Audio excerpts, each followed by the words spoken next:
Good morning, my learners. As you know that tomorrow we are writing mathematics paper 1. Now we were given a scope on what to start. There were about 7 topics there. It was whole numbers, factors and values, ratio, exponent, common fractions, integers, numeric, and geometry pattern. So now we're going to do a little bit of revision. Now, first, factors. I'm not going to go to whole numbers. We did to whole numbers in grade 6 and also in term 1 and term 2. Now, let's go to a revision of factors. Remember what I said about factors.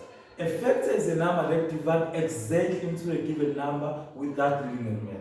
Now, a factor will always be smaller or equal to a given number. So if you are finding a factor of a number, you must, let's in mind, okay, a factor must be smaller than the given number. And a factor is a number that divides exactly into a number without leaving a remainder. Now here, the first question is saying, find the factors of 12. Now, finding of factors of 12 is all factors that divide exactly into 12 without leaving a remainder. Factor, first one is 1, you can divide 1 into 12, and then 2 also can divide 2 into 12, and then 3, and then also can divide 4, and then also 6, and also 12. I said to you, when you are done writing, you must check if you have written all factors of a number. So, 1 times 12 is a 12. 2 times 6 is a 12. Right.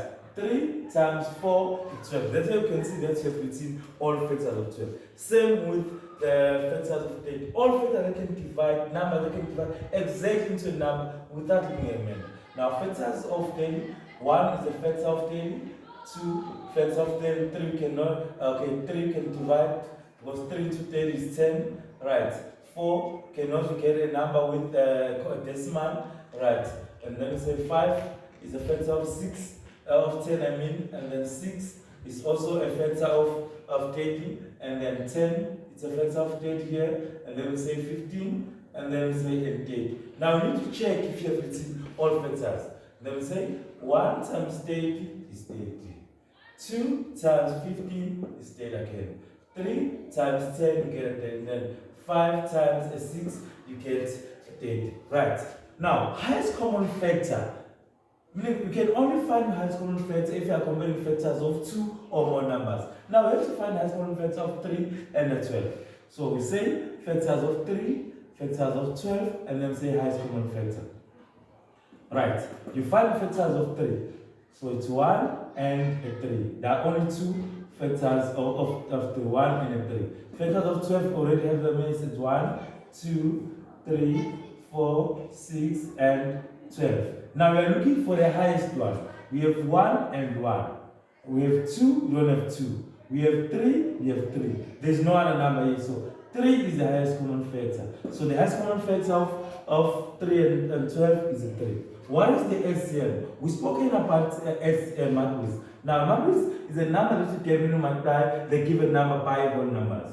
Now, if matrix will always be bigger or equal to the given number. So if you want to find the LCM, lowest common number of 6 and 5. So you find the numbers of 6, you find numbers of 15, and then you get LCM. Right. It's like you're counting. If you say find numbers of 6, you're counting in 6. So you say 6, then say 12, and then here 18, and then here it's 24, right, and then here 30, and then we can say 36. LCM of 15, 15, here 30. You don't have to carry on, but if you don't find it, you can say 45, but because now it's okay, LCM we have a 30 here, we have 30 here. So your LCM here will be 30. Now it doesn't matter how many numbers you are writing. As soon as you have the lowest common number, you can stop. So your LCM is 30. Now prime factors. Now remember we've spoken about drawing a factor tree in finding prime factors. A prime factors is a factor of that number. There is also a prime number. So I said when you find the prime factors, put 100, and then one factor of 100, let's say is 2. So put a 2 here. Now 2 times 50, you get 100. So 2 times this 50, you get 100. Right. This one is already a prime number, but this one is not a prime number. So one factor of 50, let's say 2 again. Now, to get 2 The number that can multiply by 2 to get a 50 is 25. Right. This one is already a prime number. Now here, you can say 5. So, which number multiplied by 5 to give you 25? It's a 5. So, 2, 2, 5, 5. Then when you write your answer, we say 100 is equal to 2 times 2 times 5 times 5. You know, 2 times 2 is 4, and then 4 times 5, it's 4 times 5 is 20, and then 20 times 5 is 100. And then we can simplify and write that this is 2 to the power of 2 times 5 to the power of 2. Right. Now, simplify the following. We are now given ratio and fraction. When we spoke about this in the class, I said when you want to simplify, you find the highest common factor. So here I'm going to find the highest common factor of 3 and 12. So we say factors of 3, factors of 12, and then highest common factor. You already have factors there, we say factor of 3 is 1 and 3. Factors of 12 say it's 1, 2, 3, 4, 6, and 12. Then the highest common factor, we say it's a 3. So now we take this highest common factor, we divide both numbers. So we say 3 divided by 3, 12 divided by 3. 3 divided by 3 is a 1. And then 12 divided by 3 is a 4. So this is the answer in the simplest form. Again, you simplify the fraction the same way.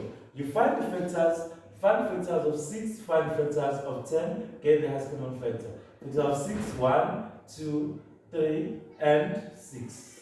Factors of 10, 1, 2, 5, and 10. Common, and then 2, 2. There's no 3 here, there's no 6. So the highest common factor is 2. Right, and then we divide by 2, divide by 2. And then we get 6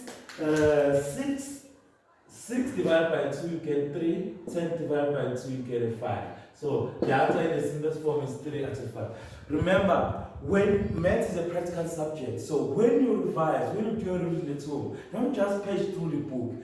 Create yourself and practically do it. Thank you. See you tomorrow.